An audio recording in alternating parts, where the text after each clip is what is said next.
Assalamualaikum warahmatullahi wabarakatuh. Welcome again with my channel yang paling absurd sedunia ini. Oke, kita kali ini akan membahas profesi dalam teknologi pendidikan. Nah, seperti apakah itu? Marilah kita lihat. Let's go get came on to the content.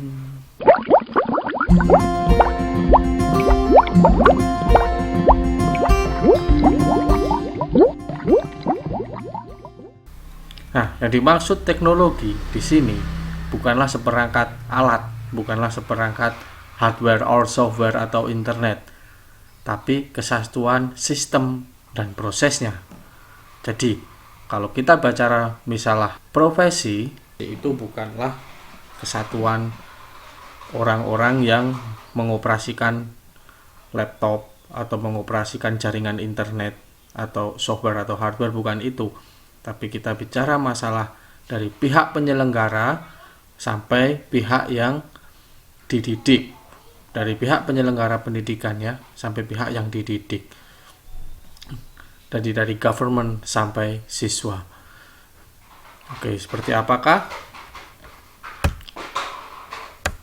Jadi mereka itu sebenarnya berfungsi bukan berfungsi ya, perannya itu mencarikan jalan keluar bagi masalah pendidikan dan mengajar. Nah, dalam proses pembelajaran ini setiap hari datang masalah. Setiap hari datang masalah dan selalu ada solusi untuk masalah-masalah itu. Contohnya, dalam pembelajaran online dari awal masuk sampai kita lulus itu masalah baru, ada sesuatu yang harus dipecahkan, challenge. Nah, seperti apakah itu? Sepertinya contohnya ketika Anda mau mendaftarnya juga ada masalah di situ. Mendaftarnya nggak bisa langsung ketemu, nggak seperti biasanya ngisi formulir dan lain-lain. Nah, kita mendaftarkan dengan online, formulirnya formulir online, semuanya online. Kemudian proses pembelajarannya, sudah daftar proses belajarnya juga ada masalah di situ, nggak bisa ketemu langsung, guru dan murid nggak bisa berinteraksi secara langsung.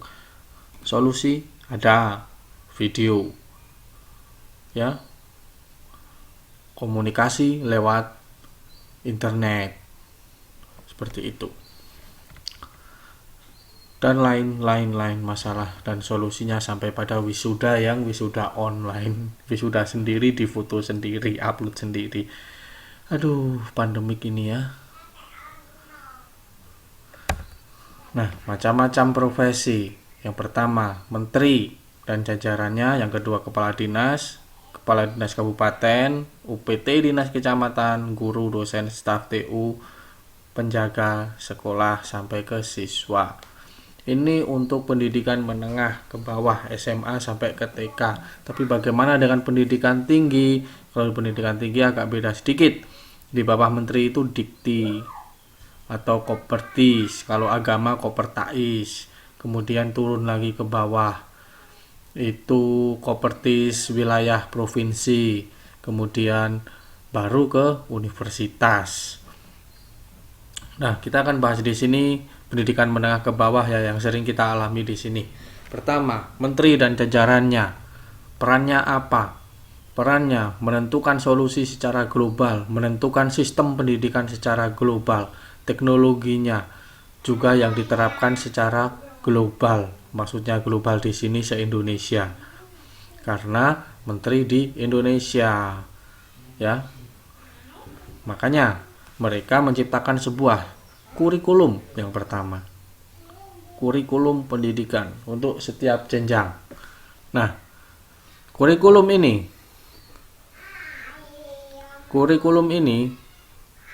mereka jalankan dengan sistemnya. Di setiap kabupaten, setiap provinsi mempunyai kondisi yang berbeda-beda. Jadi mereka berhak untuk menentukan kurikulum sendiri itu. Nah, kurikulum yang disusun di situ seperti apa? Jangan sampai mereka itu melenceng terlalu jauh dari kurikulum pusat. Nah, gitu. Jadi tetap ada patokannya.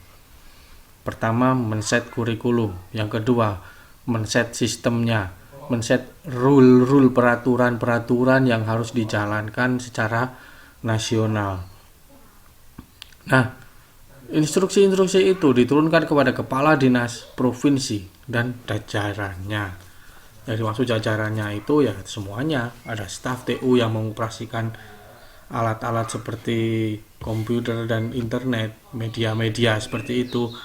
Kemudian ada staf di setiap kantornya itu ya, yang dibutuhkan apa saja, sampai cleaning service, sampai tukang buat minumnya. Dan kepala dinas kabupaten dan jajarannya sama juga, cuma otoritasnya lebih sempit lagi, di ranah kabupaten saja. Mereka men-set kurikulum di kabupaten tersebut tanpa harus melupakan kurikulum yang ada di provinsi. Kemudian UPT dinas kecamatan dan jajarannya, biasanya ini untuk pendidikan dasar. Ada UPT kecamatan, karena apa? Di setiap kecamatan SD ke bawah itu jumlahnya sangat banyak, makanya perlu diadakan lembaga khusus untuk mengatasi itu per kecamatan.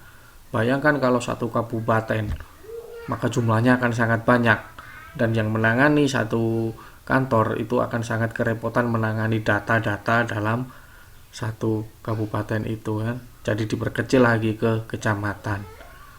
Kalau desa ada nggak? Nggak ada. Kemudian guru atau dosen itu sebagai eksekutornya, yang menjalankan, yang bertemu dengan muridnya. Kalau yang di atas tadi itu dibahas adalah penyusun konsepnya, yang guru dosen ini adalah sebagai eksekutornya, gitu, tenaga lapangannya ya, dan dibantu oleh staf TU. Nah, mungkin yang dibayangkan dalam teknologi pendidikan itu orang yang mengoperasikan komputer dan lain-lain itu berada di staf TU ini, dan juga guru atau dosen sampai ke penjaga sekolah. Kalau nggak ada penjaga sekolah gimana? Kacau, barang-barangnya bisa hilang, meja kursi diangkut pencuri, kita nggak tahu.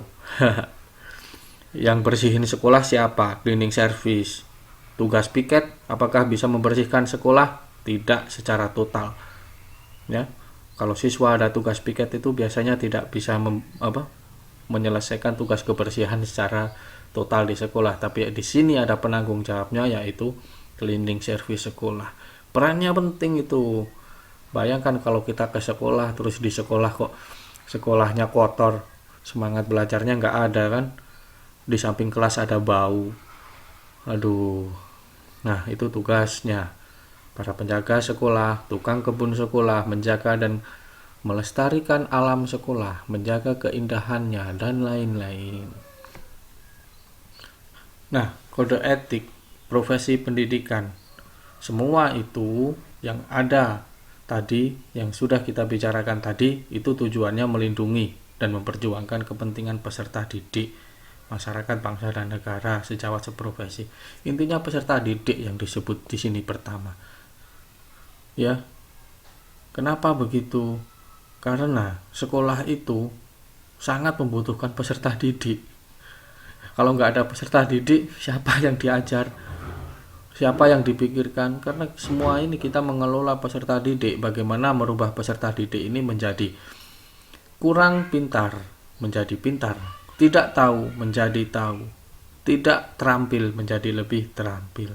Belajar di sekolah itu sehingga jadi SDM yang lebih baik, dan diajari, diawasi, dibuatkan sistem, dievaluasi, dites. Kalau tesnya tidak lulus disuruh mengulang, mungkin ya, remedi. Kenapa? Biar bisa. Jadi setelah lulus dari sekolah itu, harapannya sekolah itu harus bisa memastikan kalau murid-muridnya ini bisa di jenjang selanjutnya, jenjang pendidikan selanjutnya, atau terjun langsung ke masyarakat, itu sudah bisa menerapkan ilmu-ilmu yang ada. Begitu. Nah, ada pendidikan dan pelatihan juga. Ikatan Profesi Teknologi Pendidikan itu ada. Di sini tidak semuanya berhubungan dengan teknologi yang seperti kita bayangkan, seperti orang yang hanya mengotak-atik laptop atau internet, tapi orang-orang yang berkecimpung di dalam sistem, the whole system, all system, itu masuk ke dalam ini. Sering ada pendidikan dan pelatihannya. Kenapa begitu? Kenapa sering diadakan? Karena sering ada seminar. Kenapa begitu? Karena setiap hari itu perkembangan ilmu, perkembangan masalah yang ada di masyarakat, perkembangan masalah yang ada di peserta didik itu selalu ada. Dikasih solusi A, terselesaikan, muncul lagi masalah, diselesaikan lagi, muncul lagi, diselesaikan lagi, muncul lagi. Itu kebijakan baru, muncul lagi masalah baru.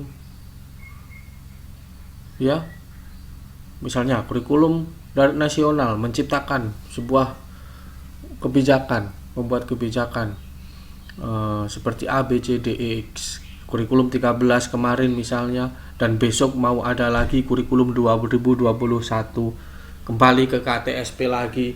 Aduh.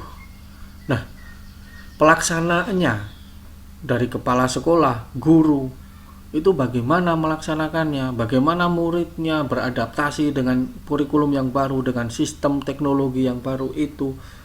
Diadakanlah pelatihan-pelatihan, ya, jadi dilatih untuk bisa mengerjakan, untuk bisa melaksanakan tugas-tugas yang berkaitan dengan kurikulum yang baru ini. Kalau tidak dilatih bagaimana? Ya tidak bisa. Tetap saja pelaksanaan pendidikannya itu tetap saja masih memakai cara-cara yang biasa mereka lakukan seperti dulu. Tidak ada perkembangan. Makanya diadakan pelatihan-pelatihan atau pendidikan-pendidikan khusus. Kalau dosen, nah di tingkat dosen ada seminar. Banyak sekali seminar yang diadakan oleh kampus, oleh kementerian. Untuk apa? Untuk meningkatkan kualitasnya, mengatasi masalah yang terbaru. Kalau ada ilmu baru, ada penemuan-penemuan baru, makanya itu di-share melalui seminar-seminar, melalui media-media online secara tertulis seperti itu, jurnal, penelitian. Kalau dosen lebih luas lagi, dan kadang-kadang penemuan-penemuan itu bisa mempengaruhi sebuah kebijakan, bukan mempengaruhi, berkontribusi sebagai bahan pertimbangan kebijakan, ya, bahan pertimbangan kebijakan yang dilakukan oleh kementerian pusat.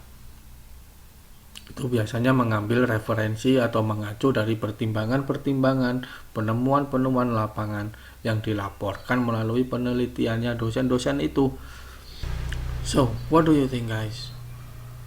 Is it interesting? Ya, semoga Anda mendengarkan ini ya, karena yang ada di tulisan dan yang saya omongkan ini jauh berbeda. Mungkin kita bisa ngobrol ke sana kemari, tapi tulisannya cuma sedikit. Hehehe. Baiklah. Next, syarat profesi: pendidikan dan pelatihan yang memadai, komitmen yang kuat, usaha untuk mengembangkan diri, standar etik yang harus dipatuhi. Nah, satu orang di sini biasanya menempati satu bidang profesi. Bapak Taryono misalnya menempati kepala dinas, dan Ibu Sri Sulastri Ibu Sri Sulastri biasanya menempati posisi bendahara misalnya. Kalau bendahara bisa mencakup kadang masih bisa merangkap tugas yang lain, tapi kalau sudah di kepala, sudah di guru, itu adalah profesi pokok. TU, profesi pokok. Penjaga sekolah itu juga profesi pokok, termasuk cleaning service, satpam, profesi pokok. Syaratnya gimana? Pendidikan dan pelatihan yang memadai. 1. Harus punya pendidikan dan pelatihan. Kenapa begitu? Untuk melatih mentalnya, untuk melatih psikologinya, sikap-sikapnya, dan juga mindsetnya. Komitmen yang kuat terhadap tugas keprofesionalannya. Nah, ini dilatih dalam pendidikan itu. Bagaimana kita bisa berkomitmen. Usaha untuk mengembangkan diri. Ini masalah sikap mental juga. Ada usaha untuk mengembangkan diri. Sikap mental. Kalau tidak ada usaha untuk mengembangkan diri, ya seperti itu saja. Kasihan muridnya tidak berkembang juga. Model pembelajaran sekarang ini adalah muridnya aktif, tidak seperti dulu CBSA, catat buku sampai habis mencatat lupa.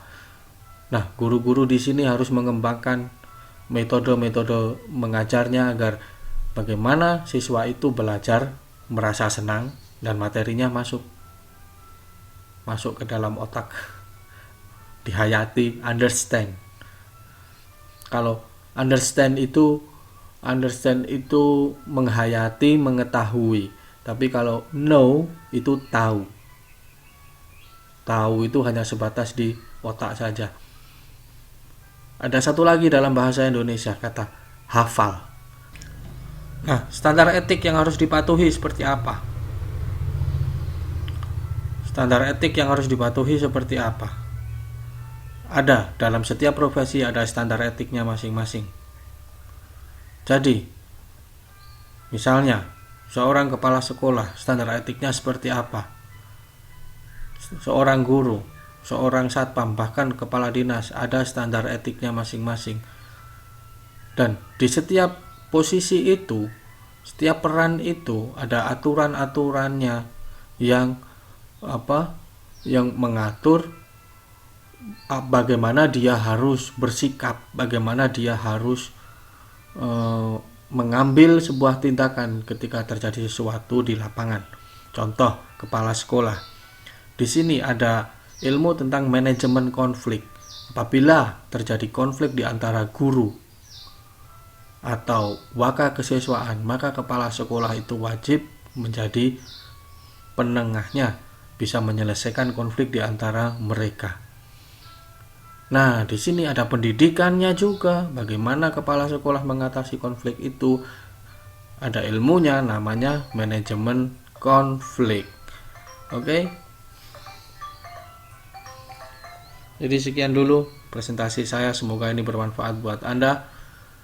See you next time.